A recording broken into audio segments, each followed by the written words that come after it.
Welcome to the Eczema Warrior podcast. I'm your host, Julia Chen. I'm here to help you heal your eczema naturally so you can finally live your best damn life. Many years ago in my own eczema healing journey, I was stuck and confused on how to heal my skin. Fast forward to today, after many lessons learned and lots of trial and error, I'm now living my best life and traveling the world with clearer skin. If you're an eczema or TSW warrior who desires a life of food freedom and is wanting to heal your skin without steroids while using mindset and manifestation as a tool, you're in the right place. Now let's get into it. Hi everyone, welcome to another episode of the Eczema Warrior podcast. We are on episode 39, and today I want to talk all about how to heal salicylate intolerance. And of course, before we get into today's episode, I'm just going to do a short little life update just because if you listened to last week's episode, I went hard on a life update, a full hour episode about basically what's been going on behind the scenes over the past few months and how things are shifting for me and how that'll impact you, and just basically some plans for ending 2023 and entering 2024. So if you haven't checked out that episode yet and you want to hear all about what's to come, then I definitely encourage you to do so. And just to kind of give you guys a reminder as well, next week is going to be Black Friday. And if you've been following me for the last few years, you know that I always do amazing sales for Black Friday. And in fact, most of the Black Fridays I've done, I've given the best, the most savings you'll ever get. And this year, we're going to do something a little bit different. So I'm really excited for that. And that being said, because it's going to be a very busy Black Friday week or two, because Black Friday the sales usually go on for a week in terms of how I run it, I really want to be settled in a place and just chill and not move around so much. Because if you've been following me for a while, you know I've been all over the freaking world over the past, 6 months since I left Canada in April. So I'm just ready to just be in one place, make some new friends, and start over. So that being said, we're getting back into it with our weekly podcast episodes with content. We've been pretty much on top of it over the past 6 months, but yeah, just expect me to be pumping out more and more content for you guys, especially for Black Friday and what's to come. Okay, so how to heal salicylate intolerance is today's episode. So salicylates are actually a very common sensitivity that people with eczema tend to have. And not only eczema, I see clients who have salicylate intolerance that don't have eczema, because when you have salicylate intolerance, it's not just symptoms you get on your skin. There's a bunch of other symptoms that people experience as well, which I will talk about in today's episode. Okay, first let's just go into what salicylates even are. So salicylates are actually naturally containing chemicals found in plants. They're usually found in fruits and vegetables, and that's why a lot of people who need to go on a salicylate diet because they want to, get rid of the salicylate intolerance that they have, is that they tend to have to avoid pretty nutrient-dense foods. So for example, some high salicylate foods include broccoli, oranges, avocado, cucumber, okras, sweet potatoes, peppers, zucchinis, and the list goes on, you guys. There's a long list of foods that are high in salicylates. And so what happens is that when people start to think or start to notice that they have salicylate intolerance from foods, they might notice symptoms of salicylate intolerance, and they have to go on these diets in order to control those symptoms. So for those of you who are listening who have eczema, when you eat high salicylate foods, you might notice that your eczema gets a little bit worse. You might also notice that you get patches of eczema in areas you don't usually get, or you just get flare-ups in general. Other symptoms that you get when it comes to your skin is additional itching.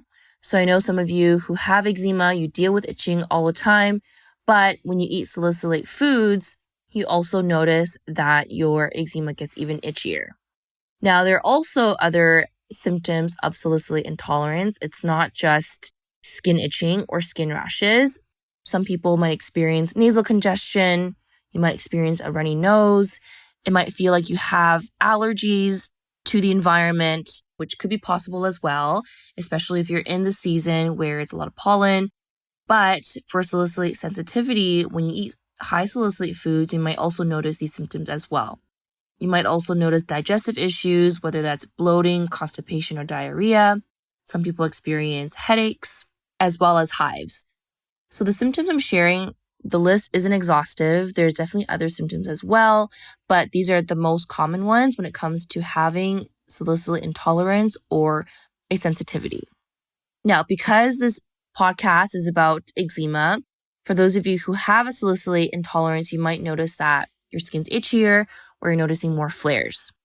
So if you do notice that you have a salicylate intolerance, and by the way, you guys, not everyone with eczema have salicylate intolerance. Usually how you identify if you have it or not is through food trials. So if you notice that when you eat foods that are high in salicylates and you notice more itching, more flares, that could be a sign that you have an intolerance to salicylates. You could also remove these foods for a certain period of time. I would say no longer than 3 to 4 weeks. See how your skin does. If you see an improvement, and then when you add those foods back, you notice that you're getting flares again, that could also be a way to determine if you have a salicylate intolerance or not. Now, when it comes to addressing salicylates, this is when it becomes a problem. The reason why is because a lot of people who think that in order to heal salicylate intolerance, you have to be on this really restrictive diet. And the diet for healing salicylates, or the diet for addressing salicylates, because it doesn't actually heal it, is very restrictive. Foods that are high in salicylates are usually pretty nutrient dense. For example, broccoli, leafy greens like spinach and kale, avocado, peppers, sweet potatoes, zucchini, strawberries, watermelon, pineapple. And those are just some examples of fruits and vegetables, but there are also other foods that are high in salicylates that a lot of people avoid as well. For example, sesame oil, walnut oil. A lot of times these oils are used for cooking or in salads. Coconut oil is high in salicylates as well. And believe it or not, a bunch of spices are very high in salicylates. Ginger, curry, cinnamon, all of the spices that are commonly used in cooking and baking are high in salicylates. So you can imagine what it's like to be on such a restrictive diet. You literally can't eat a bunch of fruits and vegetables, and you literally have to cook with just salt and pepper. We're going to take a quick break from the episode, and I want to share with you my favorite program, Clear Eczema. Clear Eczema is my 6-month coaching program that I've been running for many years now, and it's designed to help adult eczema and TSP warriors heal their skin naturally without steroids, medications, or restrictive dieting. This program is going to help you if you're feeling stuck with your journey, if you've been feeling overwhelmed with what to do to heal, and you want Julia's guidance in helping you reduce flares, reduce the itch, and you want to be able to live your life without having your eczema in the way. You want to be able to live your life and travel and not have to carry a steroid, then this program is going to be for you. In this 6-month program, you get unlimited support by Julia. You get to attend all of the weekly group coaching calls with your fellow eczema and TSW besties, and you get to have access to our Clear Eczema portal, which you get over 35 video lessons that teach you how to heal. And on top of that, you get all the resources in the program as well. Journaling guides, meal plans, grocery lists. Everything you need to know to heal your skin is inside this program. But the best part is, of course, the coaching component. Julia shows up for you every single week in the calls to answer any of your questions about healing, skincare, root causes, diet, any questions you have that you're struggling with. Julia is there for you. And so if you're ready to live your best damn life, heal your skin in 6 months, be a whole new version of yourself, then make sure you head down to the show notes below and apply for Clear Eczema. And we'll get on a free call together to get to know each other and get you inside this amazing 6-month program. So the reason why I'm sharing with you this is because as a practitioner, Yes, I want you to be able to heal your salicylate intolerance, which, by the way, isn't just from avoiding foods. You actually have to address your root cause. But I don't want you to be on a restrictive diet for too long, because I always say the longer you are on a restrictive diet, the harder it is for you to come off. I have an example of a client who unfortunately went on this diet for longer than 3 years. Literally 3 years straight of avoiding all of these foods, okay, and more. And when she came to me, her goal was to be able to add all these foods back eventually. It took a really long time and it was really challenging. I think we worked together for over 6 months, even up to a year, and we made a lot of good progress. She added back a lot of foods she couldn't add back. We addressed her other root causes, and she saw an improvement in her skin as well as her other symptoms. However, because she avoided these foods for too long, her body actually saw these foods as foreign substances. So it actually became extra sensitive to these foods, more so than when she first started going on this diet. So this just shows you that your body can actually develop more allergies and more sensitivities when you avoid things for too long. Same goes with other diets, okay? It's not just salicylate diets itself.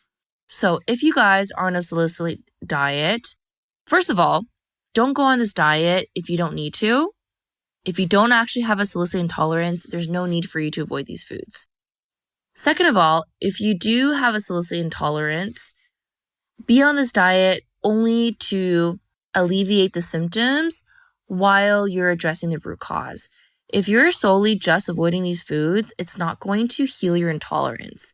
It's only going to make matters worse because, again, it's restrictive and you're going to end up having nutrient deficiencies from avoiding foods for too long. So what is the real way, the effective way actually, in addressing salicylates? So your liver is actually the organ that's responsible for detoxifying salicylates. Your liver has a detox pathway that specifically helps to clear out any salicylates that you eat from your diet. Salicylates are actually found in medications as well, such as aspirin. But for the most part, a lot of you are trying to detoxify salicylates from the foods that you eat, and you have to do this through the liver.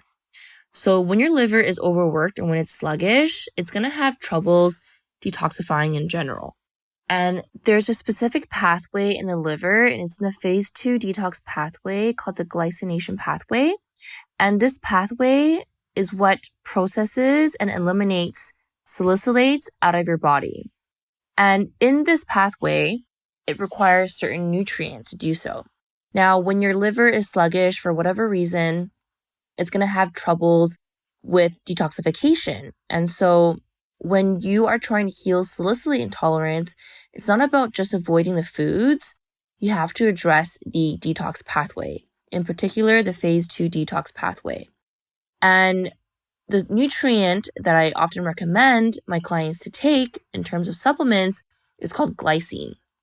Glycine is an amino acid that your liver uses for, again, the detox pathway, the glycination pathway. And so when you are trying to heal salicylate intolerance, you also want to be taking glycine as well. So when it comes to glycine supplementation, I always say to take the powder form. That way you can actually adjust the dose and you can put it in a glass of water and drink it first thing in the morning versus when you take a glycine pill. I actually find it doesn't work as effective compared to having the powder form in a glass of water, and it dissolves better and it's better absorbed for the body as well. So consider purchasing a glycine powder rather than a pill version and follow the bottle recommendations, or if you're seeing a practitioner, have your practitioner assess what your glycine needs are. And if you need help with this, I can also help you with choosing the right supplements. This is what we do inside Clear Eczema, which is my 6-month coaching program. I help my clients select supplements, address their root causes, and you can apply in the show notes below if you want to learn more.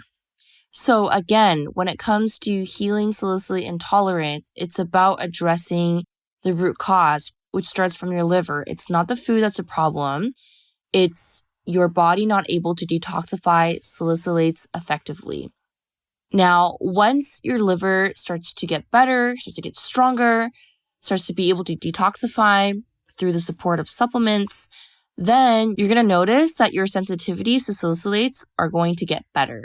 So over time, as your liver gets stronger, you're going to notice you can tolerate more salicylate foods and you're going to be able to add foods back without having a problem. Now, that being said, depending on how severe your sensitivity is and how long you've been avoiding these foods, this might take some time. Like I said, my client who avoided foods for 3 years, it took her a long time to be able to add back a couple foods. So just keep that in mind when you're trying to heal your salicylate intolerance, is that the more work that needs to be done when it comes to improving your detox pathway, the longer it's going to take for you to be able to tolerate these foods. So the best way, honestly, is to work with a practitioner to help you with this, just because it can be quite complicated when it comes to all these high salicylate foods, medium and low, and how to address your liver and, combining both diet and supplements to tackle this issue can be quite confusing. So if you need help with this, I suggest to work one-on-one with someone. Like me, for example, I've experienced with clients with salicylate intolerance. So you can reach out to me if you need more support. Otherwise, a good place to start is, do some research on how to heal salicylate intolerance by addressing your liver and look into some supplements to help heal the liver. Glycine's one of them. I just want to mention as well that just because you're taking a supplement to help with the detox pathway, it doesn't mean that everything's going to resolve. You have to look deeper as to why you're having an overworked liver. There could also be other reasons why you're having detox issues beyond just the liver, perhaps other root causes that you may need to explore with a practitioner. So just keeping that in mind, that just because you're taking a supplement like glycine, it doesn't mean that it will resolve all of the symptoms that you're experiencing and whatnot. Okay, so that's what I have for today's episode. If you need help with this, again, you can reach out to me by sending me a DM at juliachen.rd on Instagram, or you can apply for Clear Eczema, which is my coaching program, in the show notes below. And if you found this episode helpful and any of my other episodes, please leave us a rating and review on Apple iTunes. This is how the podcast will grow and reach to other people who are dealing with eczema organically. And we're here to change lives. We're here to help you heal. So would appreciate it if you leave us a review. And then we will see you in the next episode. Bye, guys. Thanks for tuning in to today's episode. Now, before I let you go, I want to let you know I have this amazing eczema visualization. This visualization has helped me so much when it comes to manifesting eczema healing flares faster than I can ever imagine, reducing the itch, and just feeling great in my body. This is the exact same visualization I use for my own healing as well as my clients' healing as well. And if you want to receive this visualization, then all you have to do is leave us a review and tell us what you think about the podcast, screenshot it, send it to your email at hello@juliachen.ca, and you will receive the visualization to your inbox. I look forward to seeing your review, and we will see you in the next episode.